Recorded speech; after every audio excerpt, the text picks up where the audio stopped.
Hello. In a previous video, I mentioned that the Islamist regime of Iran that came to power in 1979 was in fact backed and supported by the Western nation. In a report aired 2 years ago by a famous news channel in the Arab world called Al-Hadith, the report based its information upon a research done by the French magazine GEO. Here is its website. GEO dived deep into how the Khomeini regime managed to ascend to power and topple a very well-liked supported Shah, the king of Iran. The report said that the four leaders of Britain, Washington, France, and Germany managed in the beginning of 1979, the first days of January 1979, came to Guadeloupe, this is the island, and met there and decided to topple the Shah.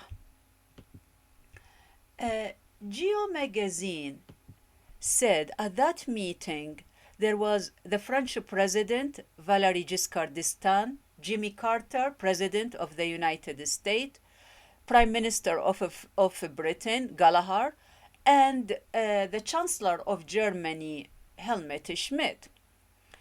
It was said that the time, according to GEO magazine, had come to replace the Shah because Washington formulated a doctrine that the doctrine said Islamist rather than communist.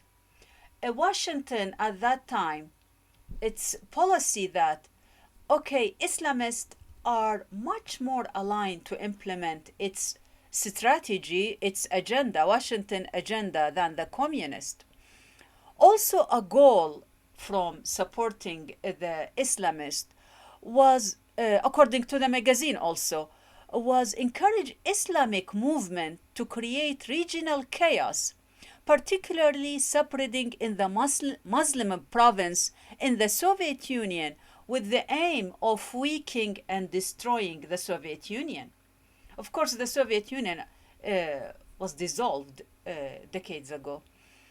The French magazine touched upon very important fact, and that's the Carter administration, within just 48 hours, recognized the new Khomeini regime, the new Islamist regime of Iran as the legitimate government. And so did all the other big Western nations. They recognized this Islamist government.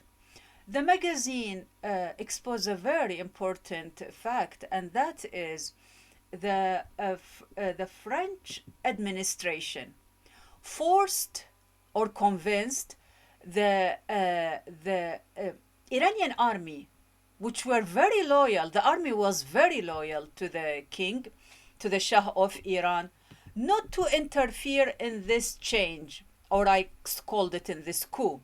So they put greater pressure on the Iranian army not to protect their own legitimate king. This is one piece of evidence which exposed what we in Iraq and the region then, according to my family and my father and other people, that Khomeini came and installed into Iran by the Western nations. The so-called Khomeini revolution, or sometimes they call it the cassette revolution, was not really a grassroots or popular revolution. It's a colored revolution supported and financed by the West. Thank you.